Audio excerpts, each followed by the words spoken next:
પશ્ચિમ રેલવેના મહાપ્રબંધક શ્રી વિવેક કુમાર ગુપ્તાએ મુંબઈ સ્થિત મુખ્યાલય ખાતે 12 કર્મચારીઓને સન્માનિત કર્યા હતા। આ કર્મચારીઓએ પોતાની સતર્ક કામગીરી દ્વારા સુરક્ષિત રેલ વ્યવહાર સુનિશ્ચિત કર્યો હતો। ઓગસ્ટ 2025 મહિનામાં સતર્કતા દાખવા તેમજ સંભવિત ઘટનાઓને અટકાવવા મહત્વપૂર્ણ યોગદાન બદલ આ કર્મચારીઓને જીએમ સંરક્ષા પુરસ્કાર આપવામાં આવ્યો હતો।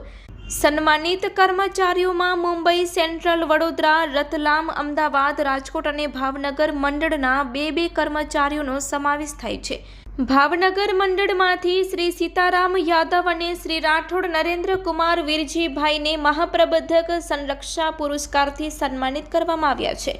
વરિષ્ઠ મંડળ વાણિજ્ય પ્રબંધક શ્રી અતુલ કુમાર ત્રિપાઠીએ જણાવ્યું હતું કે પશ્ચિમ રેલવેના મહાપ્રબંધક શ્રી વિવેક કુમાર ગુપ્તાએ પુરસ્કાર મેળવનારા કર્મચારીઓની સતર્કતાની પ્રશંસા કરતા કહ્યું કે તેઓ બધા અનુસરવા યોગ્ય આદર્શ છે।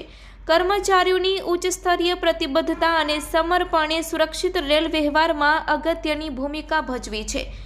સુરક્ષા સાથે સંબંધિત વિવિધ ક્ષેત્રોમાં જેમ કે તૂટેલા બોલ્ટ શોધવા, કોચ એન્જિન નીચે ધુમાડો અને ચિંગારી જોવા, પટરીમાં દરાર, તૂટેલો કપલર બોડી, ડબ્બામાં લટકતા સામાન, અકસ્માત રાહત ટ્રેન, ખુલ્લા ફાટક, પડેલા આપાતકાલીન બ્રેક લગાવી અકસ્માત અટકાવવો વગેરેમાં તેમનું યોગદાન રહ્યું છે। મંડળ રેલ પ્રબંધક શ્રી દિનેશ વર્માએ તમામ કર્મચારીઓને અભિનંદન પાઠવીને પ્રશંસા કરી તથા ભવિષ્યમાં પણ ઉત્કૃષ્ટ કાર્ય ચાલુ રાખવા માટે પ્રોત્સાહન કર્યા હતા। પશ્ચિમ રેલવે તમામ સન્માનિત કર્મચારીઓની ત્વરિત વિચારશક્તિ અને સતર્કતાની પ્રશંસા કરે છે, જેના કારણે સંભવિત અકસ્માતોને ટાળી શકાયા છે। Report by Ejaz Shaikh, Bhavnagar.